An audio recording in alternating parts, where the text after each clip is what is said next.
Hello, everybody. Welcome back to Cinema Daily US. I'm Matthew Schuchman, and today we're talking about Josephine, the 2026 film that premiered at the Sundance Film Festival. Not only premiered at the Sundance Film Festival, but actually took top honors from both the audience and jury awards.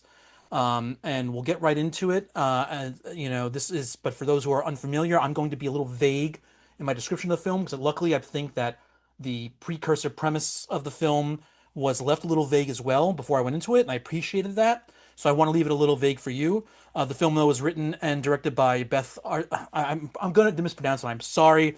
Beth de Araújo, and it stars Channing Tatum, Gemma Chan, and is introducing the young actor Mason Reeves, who is the titular Josephine.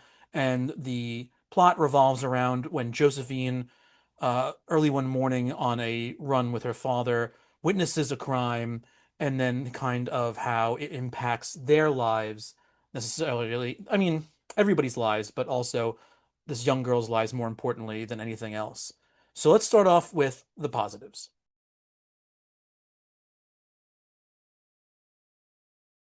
There are a few films that have come out in the recent years, I think, that have dealt with something along these lines. Maybe some better than others. Um, Eric LaRue, for instance, recently came out that dealt with the parents of a school shooter compared to, and that's not the premise of Josephine, but the idea that you're dealing with the family side of things compared to the victim side of things.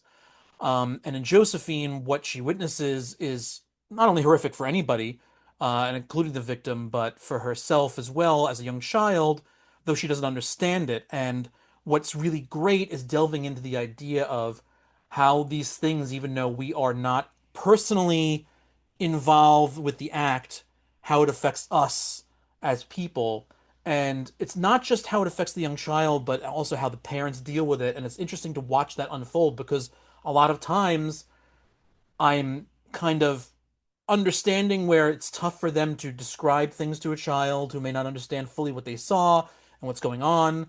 But in the same breath, you want to yell at them. You want to tell them, it's like, you say it differently. You're going about it wrong because one's the strong hand, and not in a bad way, but one's more of the strong hand, one's more of the I want to protect Josephine hand, and they're not communicating as well enough as in the same breath. And kind of watching this all unfold is something you don't get to see a lot, and that's an important thing to let unfold for both the characters and us as the viewing audience. And it's done in such a way where it doesn't feel like I'm being dragged through hours of family drama, whether it be good or bad, that just doesn't feel like it was warranted or natural. Yes, I will get to maybe a negative on that a little later, not a super negative, but a little bit of a negative. But for the most part, this doesn't feel like slow burn taking you all the way through until we get to a certain point. It feels natural from beat to beat, and each piece is new and fresh, so it moves very well in that sense. It also this is so inconsequential, but I think the first thing I appreciate it because it takes place in San Francisco. Um, Not a lot of films I think portray San Francisco as a cold place. It's not always cold, but people think California automatically warm. And granted, there are films like The Conversation, we'll say, where people are dressed up in warm clothing. But this really felt like that cold area of San Francisco or the cold time San Francisco that don't really get shown on film a lot. And I really appreciated that.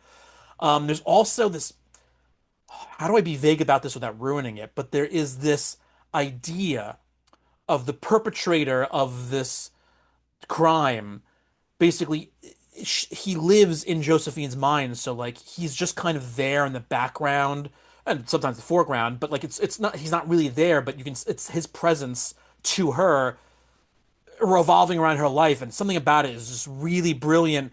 But there are sometimes I'll wait to the negatives, I guess, but there are sometimes it's a little too heavy-handed, I would say. Um, but it's a great little feature that I loved. And Mason Reeves, is great as a little child who is clearly a kid in real life, but uh, we've gotten blessed, I think, a lot of times recently with actually having child actors that are doing great work, and for the most part, a lot of her job comes off so well here. There are a few parts where I feel that maybe it's a little less um, impactful as maybe some other child actors have done in the past, but it does a great job.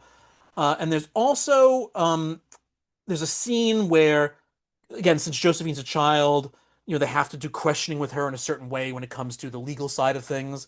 And the first time they have her sit with somebody in, like one of those rooms that has like a double mirror and all of the toys around for them to play with to feel good if they need to feel good. The way that person, that actor, the way she questions Josephine, like without being an expert myself, spot on how that's supposed to be done with a child. Spot on.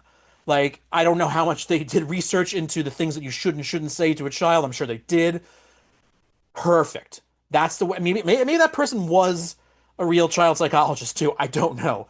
But that's like, there's something about that because they don't, it's not obvious in a lot of ways, but it's clear that they're doing it so well that I really appreciate when a film does something like that. So now on to the negatives.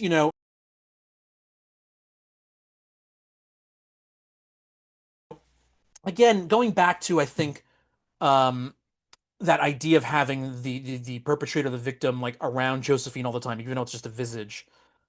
Sometimes some of it, most of the time, it's brilliant, but there are a few times where it felt like you can clearly see they wanted to be a little more R-rated with it. Um, but they couldn't go that far.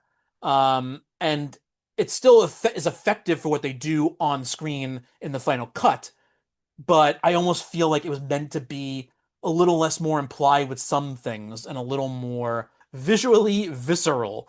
And I could be wrong, but I almost would have appreciated that because I think for those one or two things that they do that I'm thinking of, um, like I mean, this is not ruining anything. I guess, for instance, at one point he's playing with Josephine's pet mouse and he kind of just screams at it.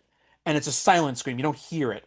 And I think it's effective, but in the same breath, I feel that maybe there was something a little more malicious that was intended, or that could have been done that would have made it felt a little more solid compared to a little more clumsy and or honestly cringy in certain ways. And it's not bad. Don't get me wrong. It's not like I went, oh my God. But it did have that feeling to it. Um, and also, yeah, again, as for as good as Mason is, and there's one scene that I absolutely love, where she's in like a karate class, and you could just see this angry face that she has on, and it is knock you out of the park, brilliant. But there are some other times I feel that maybe she couldn't find that perfect balance, and this is not just I'm not trying to say that no child actor could do it. And I think there are adult actors who couldn't find that balance. There are a few times that I didn't feel like that balance was found, so it felt a little off in those scenes. But I think for the most part, again, it's not a negative, but I do have to I do have to mark it down in that sense. I also feel that while there are clear signs of how they want to message the end of the film, I felt like there was a little bit of it that either felt not too quick, but in the gesture that is shown.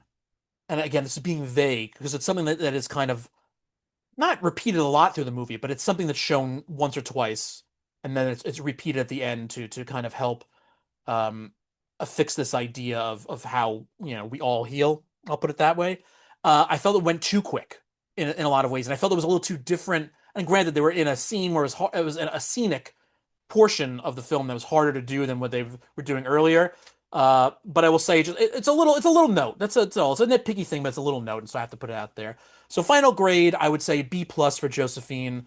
While I didn't really enjoy it, I don't think it is as maybe impactful as it is maybe for other people. And the thing is, there are some people who probably have had some things happen in their life. This will strike a larger chord with, and for that, I would say maybe I will have that held off as an A. But since it didn't have as strikingly as a point to me, even though it had a massive striking point, I'm not trying to say it didn't. I'm gonna go with a B plus. Thank you all for your time. See you next time.